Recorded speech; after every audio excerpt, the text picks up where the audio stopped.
100 Nicodemus from the basement entrance. So if we walk in,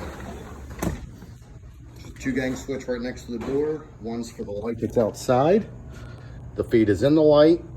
It comes back out, reverse switch legs here on the right wire. The left wire is a three-way, and this is the switch leg side. And it goes to here. And it's one of these three ways for 6 lights on this half, on our half of the room. It's from that pole. So that pole has a set of lights right across from it. There's another row here and a row here. They're 4 feet from here. So if we go 48 inches over, that's where the light goes. Another 48 inches from that light, or 8 feet off of this wall is the next light. 12 feet off of that wall is the third row of lights. 16 feet from that same wall is the fourth row, and 20 feet is the last row. Those are 32.5 inches off of that wall and off of this beam. So just real quick, you take a look, that it's 1, 2, and the third bag. And we go 2 more, and then it's in the third bag. They're tight. The mark is right here. Go another 2 bays, and there's more of the wire. That's also where the line set goes over. And there's an outside outlet and AC compressor outside. That stuff's working. We didn't touch any of it. In this light fixture, we're going to have a wire that comes from upstairs. It's the power from the router. At least that's where we believe it originates from. We just need to bury it. It doesn't need to be refed. It has power. Another switch leg. More of the lights, just to make sure we can see where they all are.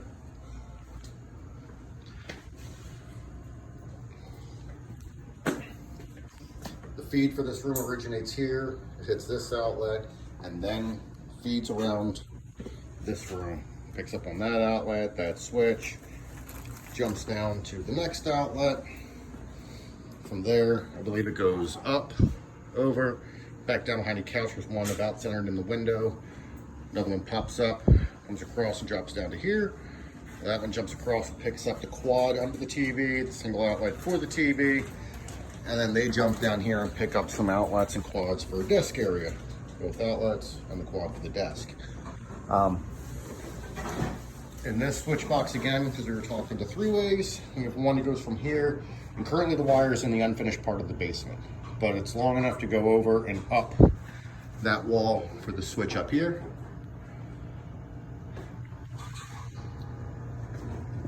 And we can pull a switch leg back out of there, because this is the fed side, to loop down in the empty area and pop over.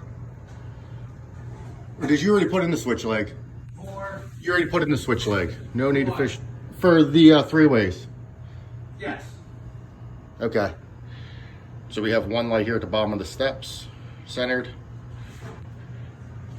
That's a smoke. And we have a light. The second light of this is in the bay where the return is. I need a tape measure. It's in your bag.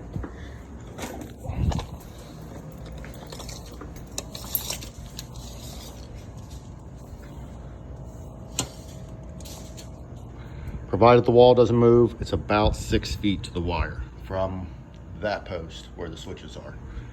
72 inches, that's the bay the wire's in.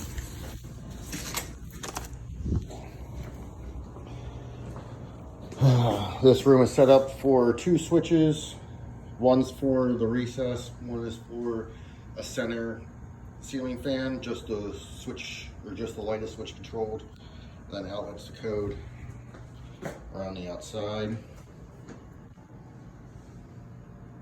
That was one we had to relocate, and we just ran a direct feed to it, or pulled it to a direct feed to the Verizon box and stay plugged in. This is a 3-way switch, which these are still in on the code. 3-way switch from here to the other side that faces that room, so they can both turn on this little light in the closet, which is just a nail-on box for now. We can change it to whatever, but we didn't spec a light. Smoke detector is here in the bedroom, and it loops out. Actually, I shouldn't bother with the smoke yet, but it loops out to here, and then loops into this back room.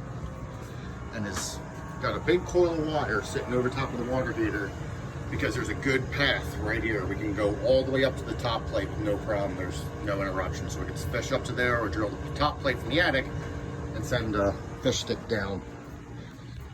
Back into the bedroom, we just did 25% all the way around.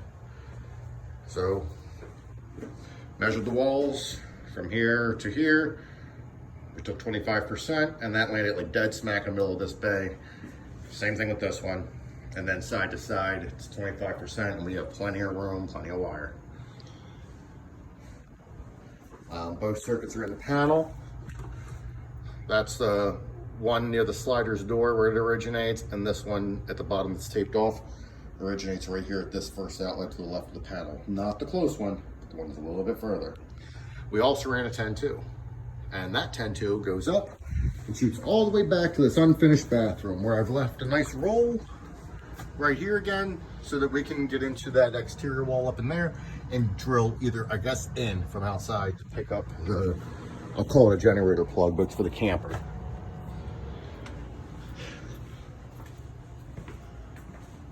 There is still this floating cable line that we've discussed, and it's notched all the way across the basement with blue tape holding it up. I mentioned they should probably get 1,000,000 nail plates for that. And same thing for this, not this wire, there's this one. This wire, they just framed it outside of the bulkhead. They could take this piece of wood down, and then this can fit into the bulkhead and be clean. But for right now, it has to wrap over the stud to stay here. Let me swing back up enough to see it. See? So if they just put it behind this stud right here, you know, behind that one, and then it could just go right in, no problem.